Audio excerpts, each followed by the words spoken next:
Hola chicos, es el doctor Enrique González, especialista en neurocirugía.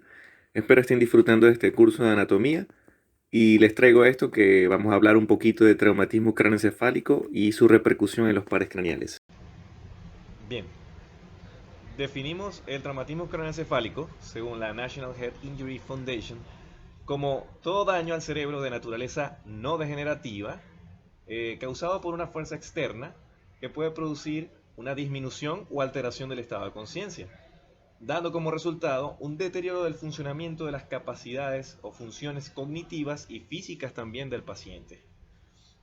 O bien, como toda lesión directa o indirecta, por la acción de fuerzas, obviamente de fuerzas externas, sobre la economía del continente, en este caso el cráneo, o su contenido, el cerebro, los vasos, las meninges, que pueden conllevar a signos y síntomas neurológicos deleterios y discapacitantes o incapacitantes. Dentro de su epidemiología, aproximadamente 500.000 casos anuales han sido registrados nada más en Estados Unidos. 10% de la mortalidad se asocia dentro del ambiente prehospitalario, es decir, antes de llegar a nuestras instituciones hospitalarias. 80% de ellos los clasificamos como traumatismo craneoencefálico leve, 10% son traumatismos craneoencefálicos moderados y 10% son traumatismos craneoencefálicos graves. 100.000 pacientes sufren diversos grados de discapacidad cada año, en donde hay un predominio sobre el sexo masculino 4 veces más que en el sexo femenino, obviamente por razones o rasgos de la personalidad o de la conducta, y afecta a todos los grupos etarios por igual, a todas las edades. Además de ello, se ha asociado hasta un 30% conjuntamente con traumatismo craneoencefálico, traumatismo cervical, con lesiones del segmento vertebral C1, C2 hasta un 10%. Entonces, de ello razonamos que todo traumatismo craneoencefálico al mismo tiempo debemos evaluar también la columna vertebral cervical. Dentro de las causas más frecuentes de traumatismo craneoencefálico, encontramos dentro de la primera causa, por supuesto, por accidentes de tráfico o accidentes de tránsito, accidentes viales. Bien, lesiones de pasajeros de vehículos, lesiones en peatones, en motociclistas, ciclistas, ¿ok? Donde la gran mayoría, por supuesto, son adultos jóvenes, hasta un 78%. La segunda causa más frecuente de traumatismo craneoencefálico, la cual son las caídas, sobre todo en pacientes de la tercera edad, en el adulto mayor, en el anciano. Dentro de la tercera causa podemos encontrar las lesiones por arma de fuego, aunque dentro de nuestra situación país quizás sea más frecuente incluso que las caídas, que las causas, la segunda causa que son las caídas. Además también tenemos entre las causas de traumatismo craneoencefálico accidentes laborales y por supuesto lesiones dentro de eventos deportivos. Bien, dentro del mecanismo fisiopatológico que se desencadena del traumatismo craneoencefálico, ¿okay? Tenemos que enumerar los pasos o la sucesión de eventos dentro de la cadena inflamatoria, luego de una injuria o una lesión directa del cráneo o del tejido encefálico. Tenemos que inicialmente hay disminución del oxígeno tisular, ¿okay? Lo que conlleva un aumento de la producción de ácido láctico y al mismo tiempo aumento de la osmolaridad plasmática. Eso, por supuesto, favorece el edema cerebral. Aumentando el edema cerebral, se expande, aumenta el volumen intracraneal, es decir, el volumen del contenido. Con ello, aumenta la presión intracraneal y disminuye el flujo sanguíneo cerebral, lo que afecta directamente a la perfusión de oxígeno, a la perfusión de los tejidos lesionados por oxígeno tisular. Entonces, asimismo vemos en el diagrama del lado derecho que al aumentar la presión intracraneal disminuye la presión de perfusión cerebral, lo que favorece un estado de hipoxia y aumenta el metabolismo anaerobio que desencadena, que aumenta el área de isquemia cerebral. Con el área de isquemia aumentan ciertos metabolitos celulares como el lactato, ¿okay? Aumenta la concentración de hidrogeniones, el pH, aumenta la presión parcial de oxígeno, ¿okay? Y aumenta la PCO2 o el anhídrido carbónico. Asimismo, con la producción de estos metabolitos, se produce mayor vasodilatación, lo que genera mayor edema cerebral, mayor volumen sanguíneo cerebral y mayor resistencia vascular cerebral. ¿Okay? Lo que conlleva a mayor presión intracraneal, aumento de la presión intracraneal y genera hipertensión endocraniana. Bien, el traumatismo craneoencefálico tiene varias clasificaciones, entre las cuales observamos que pueden ser de acuerdo a su mecanismo, de acuerdo a la gravedad o de acuerdo a la morfología. De acuerdo al mecanismo, el traumatismo craneoencefálico se puede clasificar en cerrado y penetrante, bien sea por alta o baja, o mecanismos de alta o baja energía, bien como por ejemplo algún choque automovilístico o alguna caída, respectivamente, o traumatismo craneoencefálico penetrante por heridas por proyectil de arma de fuego, u otras heridas penetrantes, por ejemplo por arma blanca o cualquiera que produzca una herida cortocontusa.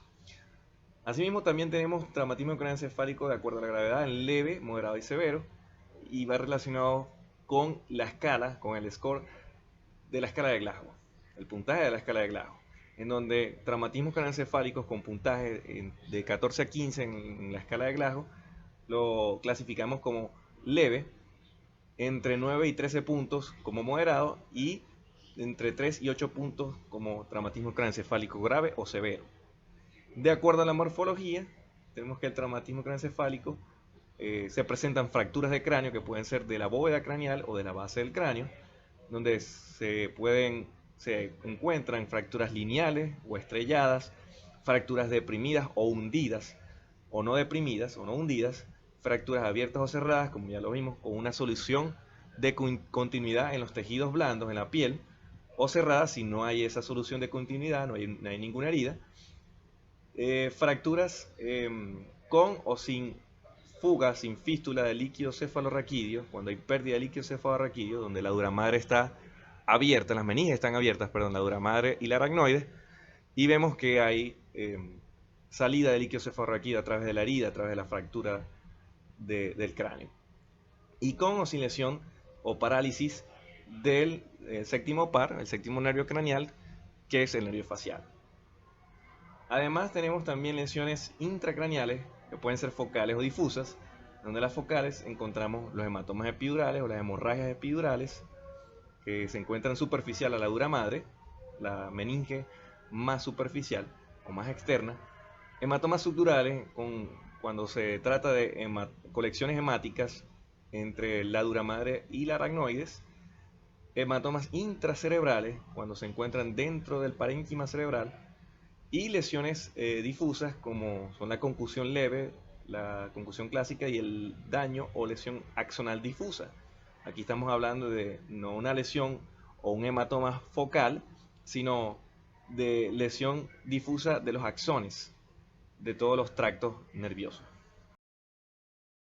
Bien, hablemos un poco de la escala de coma de Glasgow. La escala de coma de Glasgow es una escala, un score muy útil para la evaluación del estado neurológico, del estado de conciencia del paciente, la cual el puntaje mínimo es de 3 puntos, el puntaje máximo es de 15 puntos, y de acuerdo al puntaje, según unos parámetros que vamos a evaluar, a examinar en el paciente, nos dictarán la conducta del tratamiento que debemos ejercer en ese paciente y también la gravedad de la situación clínica del paciente. Dentro de la escala de coma de Glasgow evaluamos 3 aspectos, 3 parámetros, 3 subescalas. Evaluamos la mejor respuesta ocular, la mejor respuesta verbal y la mejor respuesta motora del paciente. Con respecto a la mejor respuesta ocular, tenemos que el puntaje va del 1 al 4, donde el 4 cuando, cuando nos referimos a 4 puntos es que el paciente tiene apertura ocular espontánea, es decir, el paciente está consciente, está despierto, está vigil. 3 puntos es cuando el paciente abre los ojos o tiene apertura ocular con los sonidos, con el llamado a estímulos verbales. Ese paciente que generalmente se encuentra somnoliento. ¿Ok? 2 puntos. Nos encontramos en esta situación cuando el paciente abre los ojos, sobre todo a los estímulos dolorosos, a la presión. ¿Ok? Infringiéndole dolor.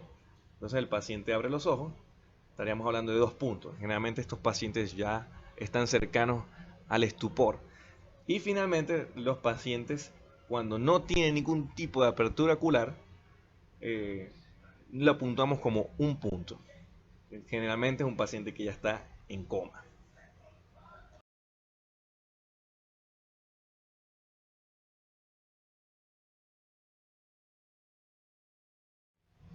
Dentro de la respuesta motora, encontramos que la puntuación varía del 1 al 6, de 1 a 6 puntos, donde evaluamos la mejor respuesta motora del paciente, donde 6 es un paciente que obedece órdenes en ambos lados, es un paciente obviamente que está consciente, que está orientado. 5 cuando el paciente 5 puntos cuando el paciente no obedece órdenes, pero ante estímulos dolorosos localiza el estímulo doloroso donde en la zona, en el área donde se ha establecido el dolor, lleva la mano por encima de la clavícula estimulada. 4 puntos cuando el paciente presenta flexión normal, no llega a localizar, pero el paciente dobla el brazo sobre el codo rápidamente y flexiona.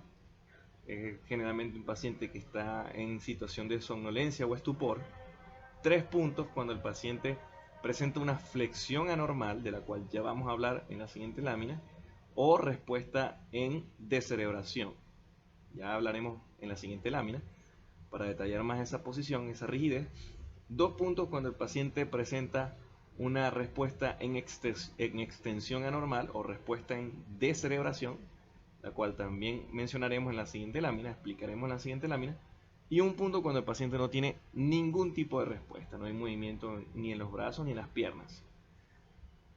Y por supuesto, NB, que es cuando el paciente no puede ser valorado esa respuesta, esa función. Por ejemplo, evaluando la mejor respuesta verbal y que el paciente obviamente presenta una condición de base como el paciente que es sordomudo. O cuando el paciente, por supuesto, está intubado dentro de la unidad de cuidados intensivos y no se puede evaluar la respuesta verbal, la mejor respuesta verbal. ¿Okay? Bien, ¿cuáles son estas posturas anormales o respuestas anormales? Tenemos 2 respuestas o posturas anormales: respuesta en decorticación o flexión anormal y respuesta en descerebración o extensión anormal. Ambas respuestas o ambas posturas que se pueden presentar en los pacientes en contexto de un traumatismo craneoencefálico son signos clínicos de daño cerebral severo. Son pacientes que se encuentran en coma, no tienen respuesta ocular, no tienen respuesta verbal o tienen una respuesta verbal muy pobre y hablan de un daño cerebral bastante avanzado, un daño cerebral muy severo. Con respecto a la respuesta en decorticación, el paciente presenta los miembros inferiores extendidos, con los pies extendidos e inversión de ambos pies. Además presenta en los miembros superiores flexión de los codos, flexión de las muñecas, con las manos empuñadas, con inclusión de los pulgares. ¿Okay? En la respuesta en decorticación, las lesiones del sistema nervioso se ubican entre los núcleos de la corteza cerebral, los núcleos corticales, y los núcleos de la base, los núcleos basales del cerebro. Mientras que en la respuesta en descerebración o en extensión anormal, el paciente también presenta los miembros inferiores extendidos, con los pies extendidos, con inversión de los pies, pero los miembros superiores se encuentran extendidos, los antebrazos extendidos, con flexión de las muñecas, empuñan las manos con inclusión de los pulgares. ¿Okay?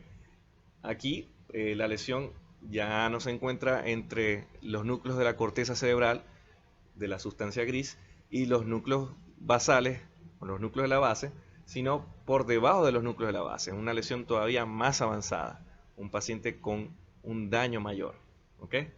Vamos a ver en este video cómo una paciente que está intubada en una unidad de cuidados intensivos de terapia intensiva, pues presenta una respuesta en decorticación.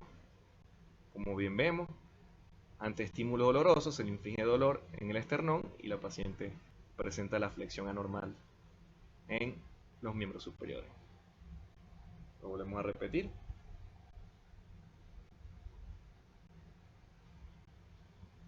Y extensión de las piernas, extensión de los miembros inferiores. Bien. Hablando ya de la subescala de la mejor respuesta verbal, tenemos que la puntuación va de 1 a 5 puntos, en donde 5 puntos el paciente presenta un lenguaje orientado, ¿ok? En tiempo, en persona, en espacio, ¿ok? Un paciente que está totalmente consciente. 4 puntos, el paciente se encuentra con un lenguaje confuso, se encuentra desorientado, presenta el lenguaje incoherente, ¿ok? Un paciente que bien pudiera estar quizás somnoliento. 3 puntos, un paciente que emite palabras o pronuncia palabras ininteligibles, un paciente que pronuncia palabras que son poco comprensibles, ¿ok? Y bien pudiera estar sonoliento o cercano al estupor. 2 puntos, un paciente que presenta sonidos incomprensibles, como gemidos o quejidos, ¿ok? Ya estamos aquí prácticamente refiriéndonos a un paciente que está en estupor. Y 1 punto es un paciente que no tiene ningún tipo de respuesta, no tiene ningún tipo de respuesta verbal. Un paciente que, bueno, bien pudiera estar en coma. Obviamente también tenemos que estimar cuando no se puede evaluar la respuesta verbal en el paciente, o cuando no es valorable. Obviamente este puntaje, esta subescala no se analiza y se describe como NB, que significa no valorable. Bien pudiera ser, por ejemplo, un paciente que esté intubado, ¿okay? Un paciente que esté intubado, o un paciente que tenga una condición especial de base, como por ejemplo un paciente sordomudo, ¿okay? O un paciente que tenga una afasia, un paciente que esté afásico, como síntoma neurológico por alguna lesión cerebral con compromiso del área del lenguaje, como por ejemplo el área de Broca. Entonces estamos hablando que no es valorable. Bien, dentro de las diferentes entidades patológicas de los traumatismos craneoencefálicos, tenemos las fracturas craneales, entendiéndose al término fractura como toda solución de continuidad del tejido óseo, ¿ok? Y en el caso del cráneo pueden ser o bien de la bóveda o calota, o de la bóveda craneal, o de la base del cráneo. Tenemos que dentro de una tomografía son evidenciables en la ventana, en una técnica de la tomografía que se denomina ventana ósea, ¿ok? Y generalmente esta solución de continuidad en la ventana ósea también se acompaña de la presencia de algunos hallazgos tomográficos, como la presencia de sangre en los senos paranasales, conocida el nombre técnico como hemoseno, o en el antromastoideo hemopeñasco, ¿ok? Que se visualiza como una disminución o ausencia de la neumatización de estas cavidades. Recordemos que tanto los senos paranasales como los antromastoideos son cavidades neumáticas, es decir, tienen en su interior o contienen aire. Y el aire en la tomografía la evidenciamos, igual que en radiografía, como hipodensidad, es decir, con una densidad menor que el parénquima o que el líquido o una densidad menor que el agua. Y la vamos a visualizar dentro de la escala de Onfield, que es la escala de densidades de la tomografía. Se va a visualizar toda estructura que sea hipodensa se va a visualizar cercano al negro, ¿ok? Como vemos en las imágenes, en las imágenes vemos una tomografía, una ventana ósea. Del lado izquierdo vemos un corte sagital y del lado derecho un corte transversal o axial, un corte axial. Del lado izquierdo vemos la fractura del hueso frontal y del lado derecho vemos una fractura transversal del peñasco y vemos cómo está ahí presencia de sangre dentro de las celdillas mastoideas o hay hemopeñasco. Se ven algunas celdillas totalmente negras, es decir, bien neumatizadas, pero otras se visualiza la presencia de sangre, de colección líquida dentro de esas celdillas mastoideas, ¿ok? Conociéndose como hemopeñasco, producto obviamente de la fractura del peñasco.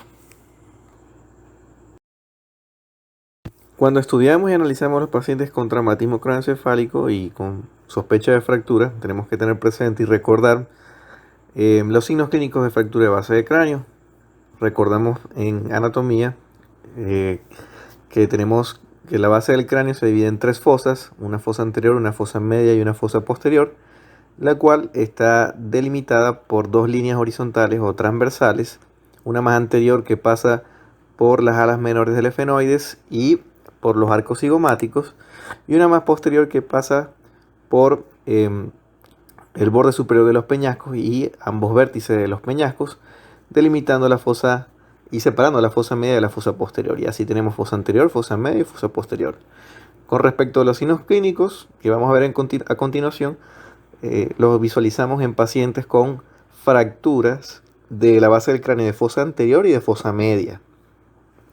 Con respecto a los signos clínicos de fractura de base de cráneo de fosa anterior, tenemos el signo del mapache y la presencia de rinorraquia o epitaxis. El signo de mapache, como lo vemos en la ilustración, en la fotografía del paciente, arriba y a la derecha, lo visualizamos clínicamente como equimosis periorbitaria bilateral, pudiendo tratarse de una fractura del techo de las órbitas que lo constituye en la cara inferior de los huesos frontales. ¿Ok? Específicamente tiene que ser que el paciente tenga equimosis periorbitaria bilateral. Si es unilateral, es decir, de un solo ojo, entonces no estamos en presencia del signo de mapache. Estamos en presencia de equimosis periorbitaria unilateral. Pero para hablar del signo de mapache tiene que específicamente haber equimosis periorbitaria bilateral. Además de eso, el paciente con una fractura de base de cráneo y fosa anterior puede presentar también epitaxis y rinorraquia, entendiendo por rinorraquia la salida de la pérdida o la fuga de líquido cefalorraquídeo a través de las fosas nasales. ¿Okay? Además de eso, también hay signos clínicos de fractura de base de cráneo de fosa media, es decir, estamos hablando de prácticamente de los huesos temporales o del hueso del efenoides también, en donde podemos hallar al paciente con un signo conocido como signo de Barrel o signo de batalla, en donde se observa equimosis retroauricular, es decir, equimosis detrás del pabellón auricular. ¿Ok? También hallando o encontrándose o pudiéndose hallar en el paciente evidenciar la presencia de otorragia u otorraquia, entendiéndose por otorraquia la salida o la fuga de líquido cefalorraquídeo a través del oído, u otorragia la salida de sangre a través del oído. Además podemos realizar al paciente una otoscopia tratando de indagar o de buscar si hay de pronto no habiendo otorragia u otorraquia, pero por lo menos la presencia de hemotímpano, es decir, la presencia de sangre dentro del tímpano y evidenciándose la membrana timpánica hiperémica. ¿Ok? Ahora bien, cuando evaluamos, estudiamos todo paciente con un traumatismo craneoencefálico que acude por la emergencia, debemos tener presente que generalmente viene en asociación con traumatismo ocular. ¿Ok? Recordemos que la cara inferior del hueso frontal constituye el techo de las órbitas. Entonces, toda fractura de base de cráneo y fosa anterior nos referimos a una fractura del techo de la órbita y que posiblemente esté además asociada a la lesión del trayecto periférico de algunos de los nervios craneales que ingresan por el vértice de la órbita. Entonces, como vemos en la ilustración anatómica del lado izquierdo, tomada del Atlas de Sobota, vemos la órbita y vemos en el fondo el vértice de la órbita, en donde encontramos una estructura músculo-ligamentaria conocida como anillo tendinoso común de Zinc, en el cual confluyen, ¿ok?, la inserción de los 4 músculos rectos del ojo, además de la inserción del músculo oblicuo mayor u oblicuo superior y el músculo elevador del párpado superior. En este anillo tendinoso común tenemos unas bandeletas que se forman por donde atraviesan por dichos orificios una serie de elementos neurovasculares muy importantes. Tenemos, por ejemplo, por mencionar algunos, el nervio óptico con la arteria oftálmica, la división o la rama superior e inferior del nervio oculomotor, el nervio abducens, el nervio nasociliar, el cual es rama del nervio oftálmico, que es la rama B1 proveniente del nervio trigémino, ¿ok? Así como la raíz simpática del nervio oculomotor. Todo eso por el anillo de Zinc. Por fuera del anillo de Zinc, en la hendidura esfenoidal o por la fisura orbitaria superior, encontramos ingresando al nervio patético o troclear, a las venas oftálmicas superior e inferior y a los nervios lagrimal y nervio frontal, los cuales también son ramas del nervio oftálmico, o mejor conocido como B1, la rama B1 del nervio trigémino. Entonces, ¿qué puede suceder? Que encontremos a un paciente con una fractura del vértice de órbita, pudiendo presentarse una lesión de nervio oculomotor, que como bien sabemos no solamente tiene una inervación sobre la musculatura extrínseca del ojo, sino también inervación en la musculatura intrínseca del ojo, es decir, en los músculos híridos constrictores.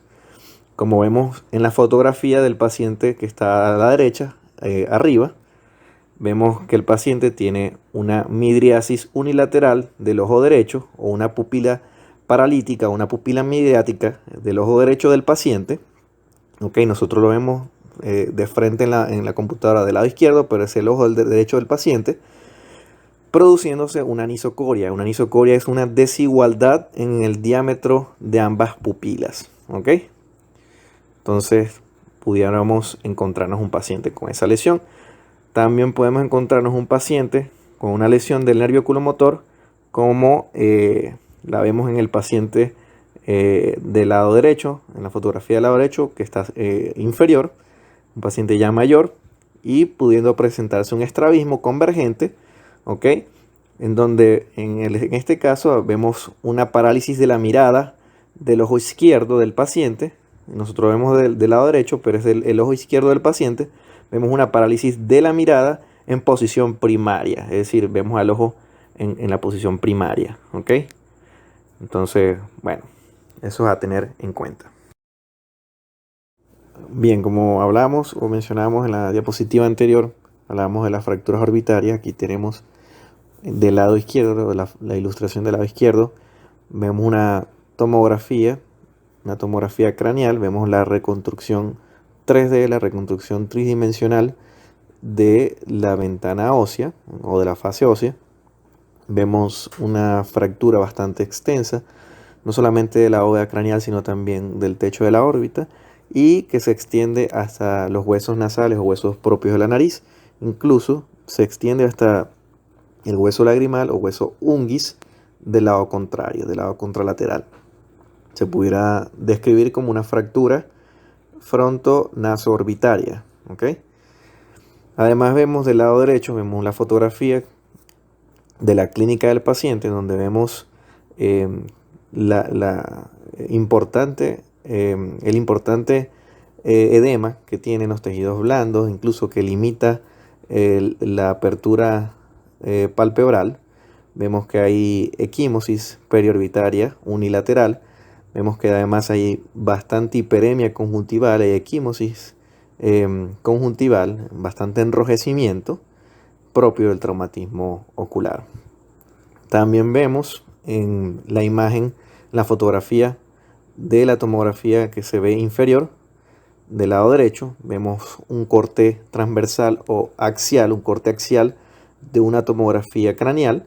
Vemos la ventana ósea, sabemos que es la ventana ósea diferente de la ventana parenquimatosa o ventana cerebral, porque no vemos tejido cerebral, exclusivamente estamos viendo únicamente, exclusivamente los huesos, estamos viendo la ventana ósea y nos fijamos con bastante detenimiento que en comparación de ambos ojos, de ambos globos oculares, vemos que hay una mayor proptosis, hay un mayor avance anterior del globo ocular del ojo del lado izquierdo del paciente.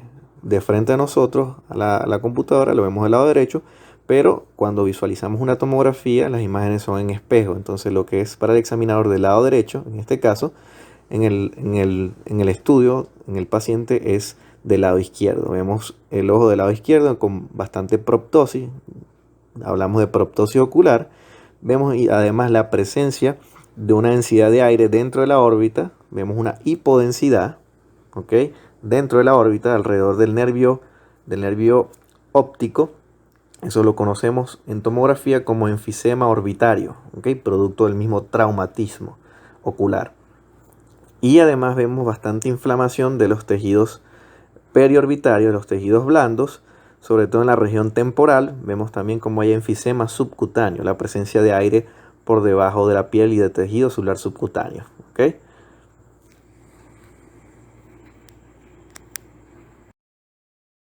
En esta diapositiva vemos del lado derecho una fotografía de una tomografía craneal, la reconstrucción 3D o reconstrucción tridimensional de la ventana ósea, en donde visualizamos, se puede apreciar una fractura del hueso cigomático o malar de la órbita derecha, que se extiende también al maxilar superior y también a la mandíbula en el lado derecho. Vemos en la imagen del centro, vemos una fractura del piso de la órbita del lado izquierdo del paciente, indicada por la flecha roja. ¿Okay? Recordamos que a pesar de que es a la derecha del examinador, en la tomografía es el lado contrario del paciente, es decir, la órbita del lado izquierdo. Hay una fractura del piso de la órbita del lado izquierdo. Y la fotografía del paciente que vemos a la izquierda de la diapositiva, vemos la asimetría, ¿okay? En ambos cantos, en los pliegues intercantales, y vemos que obviamente tiene una fractura del piso de la órbita con un descenso, una asimetría, una deformidad bastante llamativa, con un descenso del globo ocular y un aspecto de enoftalmo, que es lo contrario a exoftalmo, ¿okay? Aquí vemos enoftalmo, ¿okay?